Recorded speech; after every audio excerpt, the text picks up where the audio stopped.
Hello everyone, welcome to Coursify. I am Reema. Hope you all are doing well during this pandemic. तो चलिए शुरू करते हैं हम आज का session NCERT biology exemplar class 12th का chapter number 13 organisms and population.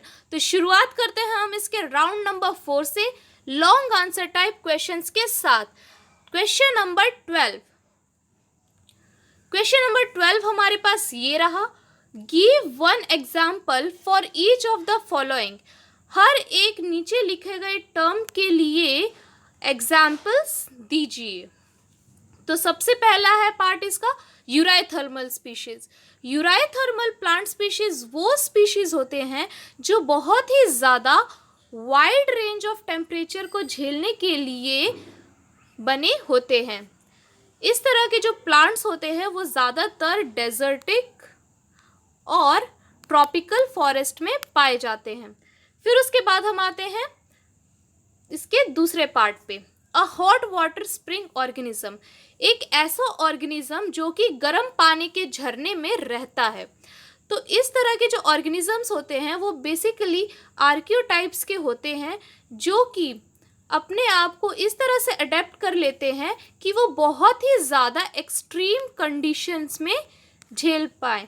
क्योंकि किसी भी हॉट वाटर स्प्रिंग का अगर हम टेम्परेचर नापे तो वो एक्सीड करता है 100 डिग्री सेल्सियस को भी। इसका मतलब कि वहाँ का जो वाटर है वो केवल वाटर नहीं, वो एक बॉइलिंग वाटर और एक स्टीम का रूप भी ले लेता है। तो इस तरह के ऑर्गेनिजम्स जो वहाँ रहते हैं वो मे बी बहुत ही ज़्यादा आर्कियोटाइप होंगे।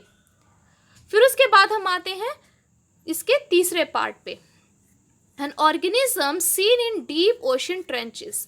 एक ऐसा ऑर्गेनिज्म बताइए जो बहुत ही ज़्यादा नीचे रहता हो किसी भी ओशियन के। तो ऐसे जो ऑर्गेनिजम्स होते हैं वो अपने आप को डेवलप करते हैं ताकि जो डीप ओशन के जो ट्रेंचेस होते हैं जहाँ पे बहुत ज़्यादा अंधेरा होता है वहाँ पर वो किस तरह से अपने आप लाइफस्टाइल को जी पाते हैं। जैसे कि हम जेलीफिशेस की बात करें तो बहुत सी जेलीफिशेस ऐसी भी होती हैं जिनके पास ल्यूमिनिसिटी होती है, यानी कि वो अंधेरे में चमक सकती हैं, जो कि उन्हें डीप ओशन ट्रेंचेस में डायरेक्शन देने में मदद करता है। फिर उसके बाद आते हैं हम इसके चौथे पार्ट पे, an organism seen in the compost pit. एक ऐसा ऑर्गेनिज्म जो कि कंपोस्ट पिट में शो होता है, यानी कि throughout the compost pit का जो प्रोसेस है वो उसे कैरी आउट करने में मदद करता है। फिर उसके बाद हम आते हैं क्वेश्चन नंबर 5 पे, अ पैरासिटिक एंजियोस्पर्म। एक ऐसे एंजियोस्पर्म का नाम बताइए जो कि पैरासिटिक इन नेचर हो, यानी कि वो अपना खाना किसी अपने ऑर्गेनिज्म दूसरे ऑर्गेनिज्म से ले जो कि वहाँ का होस्ट हो, वो अपने होस्ट ऑर्गेनिज्म से लेता हो। फिर उसके बाद हम आते हैं इसके छठे पार्ट पे, अ स्टेनोथर्मल प्लांट स्पीशीज़। यानी कि ऐसे प्लांट स्पीशीज़ का नाम बताइए जो कि स्टेनोथर्मल हो। स्टेनोथर्मल का मतलब होता है वो प्लांट स्पीशीज़ जो बहुत ही ज़्यादा नैरो रेंज के टेम्परेचर को झेलने के लिए सक्षम होते हैं। इस तरह के जो प्लांट स्पीशीज़ होते हैं वो ज़्यादातर आर्कटिक रीजन में पाए जाते हैं। फिर उसके बाद आता है अ सॉइल ऑर्गेनिज्म, एक मिट्टी में पाया जाने वाला जीव। फिर उसके बाद हम आते हैं इसके 8वें पार्ट पे, अ बेंथिक एनिमल। बेंथोस होता है किसी भी वाटर बॉडी का सबसे नीचे वाला पार्ट। तो एक ऐसे एनिमल का नाम बताइए जो कि किसी भी वाटर बॉडी के सबसे नीचे रहता हो। फिर उसके बाद हम आते हैं इसके 9th पार्ट पे, antifreeze compound seen in Antarctic fish. एक ऐसा कंपाउंड जो कि एंटीफ्रीज हो और अंटार्कटिक फिश में देखने को मिलता हो। फिर उसके बाद हम आते हैं इसके 10th पार्ट पे, an organism which can confirm. एक ऐसा ऑर्गेनिज्म जो कि कन्फर्मर्स की श्रेणी में आता हो। कन्फर्मर्स क्या होते हैं? जो कि throughout the changes of the external environment अपने आप को कांस्टेंट रखते हैं। तो चलिए आइए देखते हैं हम इनके answers. Eurythermal plant species are red algae. यानी कि वो प्लांट स्पीशीज़ जो बहुत ही ज़्यादा नैरो रेंज ऑफ टेम्परेचर को झेल पाते हैं वो रेड एल्गेस होते हैं ज़्यादातर, जो कि रोडोप्सी में आते हैं। फिर उसके बाद है यहाँ पे इसका सेकंड पार्ट का answer, a hot water spring organism is Thermus aquaticus. यहाँ पे जो थर्मस एक्वेटिकस है इसकी कुछ और ख़ास विशेषताएं भी होती हैं। थर्मस एक्वेटिकस को हम पीसीआर में, जो कि एक बायोटेक का एक लॉजिक है, उसमें हम इसको यूज़ करते हैं किसी भी डीएनए स्ट्रैंड को वहाँ पे मोबिलाइज कराने के लिए, क्योंकि जो थर्मस एक्वेटिकस है वो बहुत ही ज़्यादा टॉलरेंट होता है हाई टेम्परेचर में, इसीलिए हम इसका यूज़ करते हैं। फिर उसके बाद हम आते हैं इसके तीसरे पार्ट पे, an organism seen in deep ocean trenches is sea cucumber.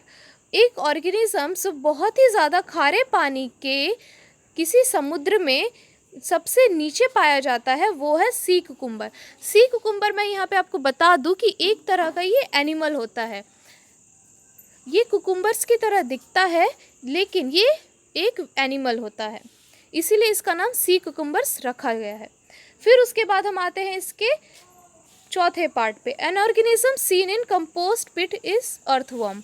जो अर्थवर्म्स होते हैं वो फार्मर्स के फ्रेंड्स भी कहे जाते हैं। कंपोस्ट पिट्स होते हैं जैसे कि हमने किसी भी मतलब बायोडिग्रेडेबल वेस्ट को एक गड्ढे में डाल दिया तो वहाँ पे जो ऑर्गेनिजम्स हैं जो कि उस पर फीड करेंगे और धीरे धीरे उसको छोटे छोटे पार्ट्स में ब्रेक डाउन करेंगे तो वो होंगे अर्थवर्म। फिर उसके बाद हम आते हैं इसके पांचवें पार्ट पे, और पैरासिटिक एंजियोस्पर्म इज कस्कुटा रिफ्लेक्सा। एक पैरासिटिक एंजियोस्पर्म जो कि है कस्कुटा रिफ्लेक्सा, जो कि एक डेजर्टिक प्लांट है, डेजर्ट्स में पाया जाता है। और इस तरह के जो प्लांट्स होते हैं इनके पास कुछ स्पेशल तरह के रूट्स या सकर्स प्रेजेंट होते हैं जो कि अपने आसपास के जो प्लांट्स होते हैं उनसे न्यूट्रिएंट्स अब्जॉर्ब कर सकें। फिर उसके बाद हम आते हैं इसके छठे पार्ट पे, अ स्टेनोथर्मल प्लांट इज कॉनिफर। जैसा कि मैंने आपको बताया था कि स्टेनोथर्मल प्लांट्स में ज़्यादातर जो आर्टिक रीजन के जो प्लांट्स हैं वही आते हैं, तो कॉनिफर एक ऐसा प्लांट है जो कि आर्टिक रीजन्स में पाया जाता है।